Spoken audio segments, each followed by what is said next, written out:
Di channel Eko Santoso. Sekarang aku menyampaikan tentang 5. Ini berapa nih? 5 berkat Tuhan yang indah di dalam 1 Petrus 1 ayat 3 sampai 12 ya. Semua berkat Tuhan itu adalah baik, indah, sempurna karena berasal dari Tuhan. Nah, tapi bagaimana caranya? Dan apa saja 5 berkat itu? Berkat yang pertama, guys, yaitu tentang kelahiran baru. 1 Petrus 1 ayat 3 ya. Kelahiran baru itu penting. Kelahiran baru itu anugerah ya. Kelahiran baru adalah suatu pengalaman. Kelahiran baru adalah persyaratan keselamatan ya, di dalam Yohanes 3 ayat 15. Harus lahir baru ya. Supaya apa? Yang lama mengikuti dunia menjadi baru mengikuti Tuhan. Nah, begitu. Yang kedua adalah tentang berkat pengharapan ya. Penuh pengharapan ya. Dalam 1 Petrus 1 ayat 3 ya. Kita tidak diciptakan untuk hidup dalam ketakutan, tetapi kita diciptakan oleh pengharapan dari Tuhan yang penuh damai sejahtera, yang penuh pengharapan ya. Pengharapan adalah warisan yang tidak binasa. 1 Petrus 1 ayat 4 ya. Pengharapan adalah warisan yang tersimpan di surga. Pengharapan adalah warisan keselamatan. Pengharapan adalah kemuliaan yang dinyatakan dari Tuhan untuk kita. 1 Petrus 1 ayat 7 ya. Nah, berkat yang ketiga, adalah kelahiran ya. Berkat iman ya.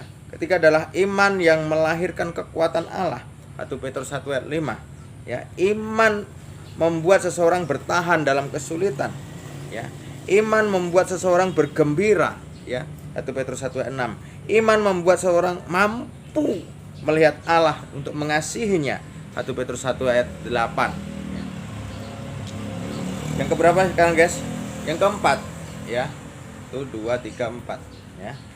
Berkat yang keempat adalah Roh Kudus. 1 Petrus 1 ayat 11. Tampak Roh Kudus menjadi orang Kristen itu lemah ya.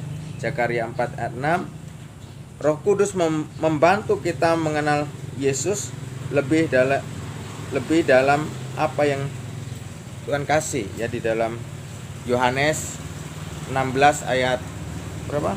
14 ya. Coba, Roh Kudus membantu kita untuk melihat hal-hal yang akan datang ya. Hal yang akan datang, Yohanes 16 ayat 13 ya. Itu tentang Roh Kudus ya. Berkat Roh Kudus. Berkat yang kelima di dalam 1 Petrus 1 ayat 12, pelayanan adalah pengharapan, yaitu berkat-berkat pelayanan. Suatu penghormatan kalau engkau dihargai, dihormati untuk melayani Tuhan ya. Pelayanan adalah suatu kesempatan emas, suatu pengharapan, suatu anugerah, suatu kemuliaan, suatu kesempatan ya, suatu wibawa ya. Pelayanan adalah anugerah yang diberikan Allah kepada malaikat, tetapi hanya pada orang-orang percaya ya. Lakukanlah dengan baik jika engkau diberi kesempatan untuk melayani. Itu berkat yang kelima. Salam, Tuhan berkati.